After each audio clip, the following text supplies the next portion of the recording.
নমস্কার বন্ধুরা, দুই দিদির রান্নাঘরে আবার আমরা একটা নতুন স্ন্যাক্স নিয়ে এসেছি। আপনারা পাশে থাকুন, দেখতে থাকুন। স্ন্যাক্স আইটেম, এটা একদম নতুনত্ব রেসিপি।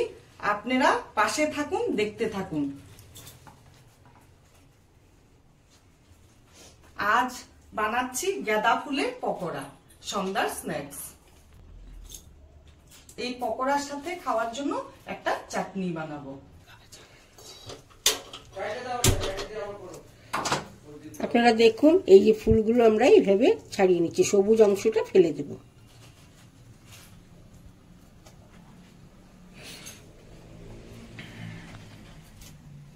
কড়াইতে জল বসিয়ে দিয়েছি, নুন দিয়ে গরম জল করব, করে গাঁদা ফুলটাকে 5 মিনিট ভিজিয়ে রাখবো।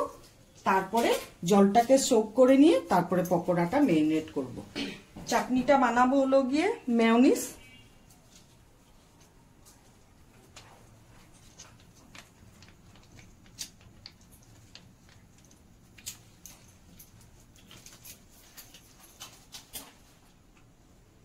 আমারটা নো অনিয়ন নো গার্লিক, আপনাদেরটা নো অনিয়ন নো গার্লিক লাগবে না। যেটা বাড়িতে থাকবে সেটা দিয়ে আপনারা এই সসটা দিয়ে মেয়োনিজের সাথে মিশাবেন।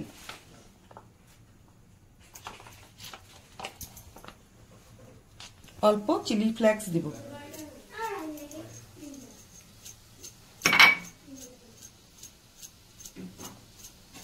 একটু অরিগানো দিব,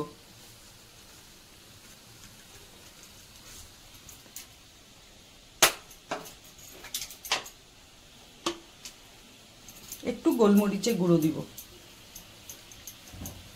সামান্য পরিমাণে দিলাম, একটু নুন দিব।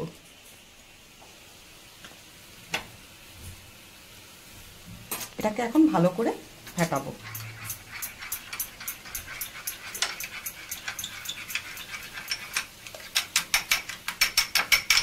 আমার তৈরি হয়ে গেছে।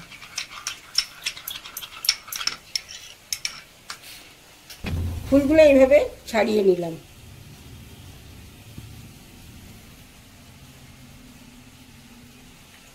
এখন গরম জলটা ঢেলে দিব।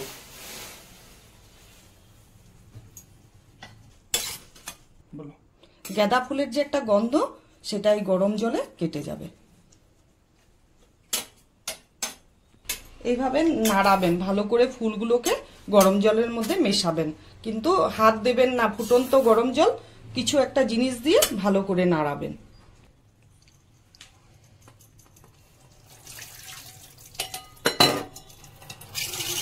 এবার ভালো করে জল দিয়ে দিতে হবে অনেকক্ষণ। দিদি ধো তো, ঢিলেই গন্ধটা চলে যাবে।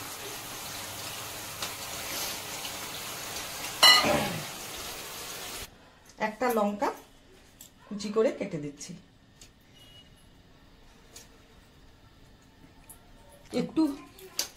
একটু হলুদ, একটু কাশ্মীরি লঙ্কার গুঁড়ো,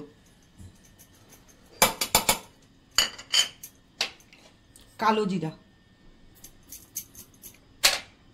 পোস্ত,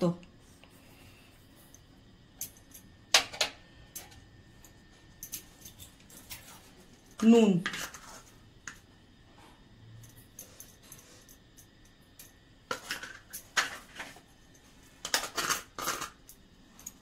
চিনি,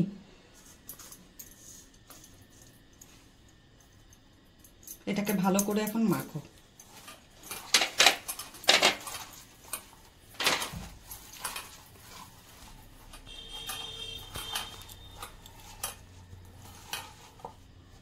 এখন এইটুকু সুজি দেব, আর নুনটা আপনাদের স্বাদ অনুসারে দিবেন, আর চিনিটাও তাই সেম। এখন কর্নফ্লাওয়ার অ্যাড করছি,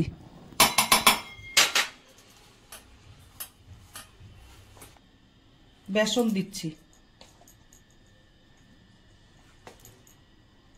3 চামচ দিলাম।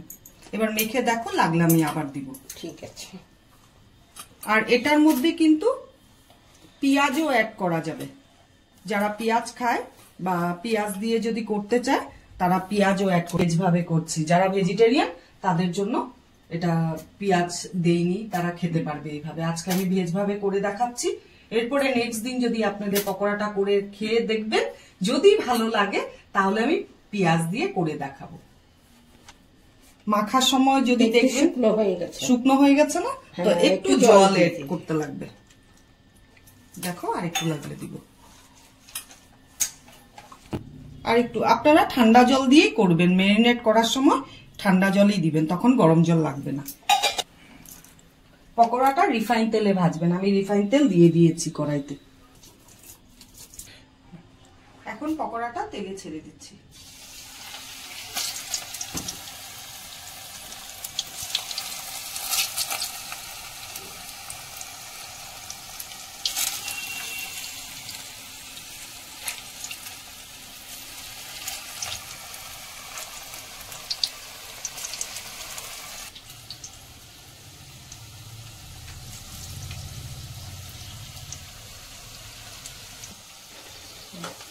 বড়াটা এক পিঠ হয়ে গেছে, এখন উল্টো পিঠটা করে দিচ্ছি।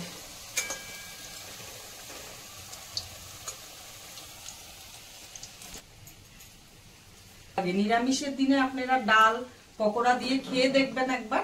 আর এমনি সন্ধ্যার স্ন্যাক্স, বাচ্চারা পকোড়া বাইরের তেলে ভাজা খায়, ওটা তো উচিত না না খাওয়ানো। বাড়িতে ফ্রেশ তেলে ফ্রেশ জিনিস দিয়ে পরিষ্কার ভাবে করে দেওয়াটা। আপনারা একবার শুধু খেয়ে দেখবেন, তারপরে আপনারা আমাকে কমেন্টের মাধ্যমে জানাবেন।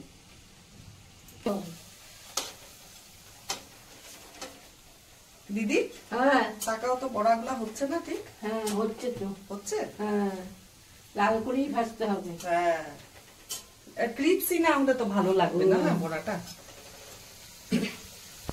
বড়াগুলো হয়ে গেছে, এখন আমি তুলে দিচ্ছি।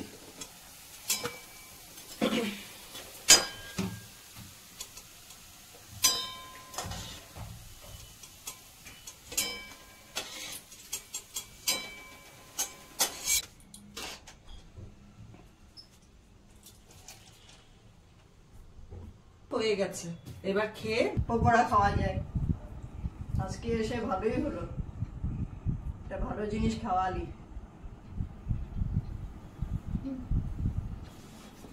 গাঁদা ফুলের যে পকোড়া হয়, এত বয়স হয়ে গেল জানতাম না, তাই আজকে তোর বাড়িতে এসে জেনে খুব খুশিও হলাম আর জানতেও পারলাম। আর এত বয়স হয়ে গেছে তাও জানতাম। এই যে আমার প্লেট চলে এসেছে গরম গরম পকোড়া। আপনারা তো দেখবেনই, যদি ভিডিওটা ফুল দেখেন তাহলে বুঝতে পারবেন। দারুণ হয়েছে, দারুণ খেতে। সত্যি বলছি আপনাদেরকে, একদম মন থেকে বলছি, ভীষণ ভালো হয়েছে খেতে।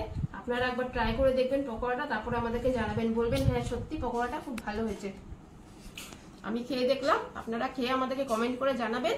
আর ভিডিওটা ভালো লাগলে অবশ্যই লাইক করবেন, শেয়ার তো করবেনই, চ্যানেলটা সাবস্ক্রাইব করবেন। আপনাদের সাবস্ক্রাইব আমাদের অবশ্যই প্রয়োজন, যাতে আমরা সামনের দিকে এগিয়ে যেতে পারি। আপনারা যদি আমাদের সাপোর্ট না করেন তাহলে আমরা কিছুই না। সেই জন্য আপনাদের সাপোর্ট আমাদের অবশ্যই প্রয়োজন। তার জন্য অবশ্যই চ্যানেলটাকে সাবস্ক্রাইব করবেন, আমাদের পাশে থাকবেন। আজকের জন্য এখানেই টাটা, আবার দেখা হবে অন্য ভিডিওতে।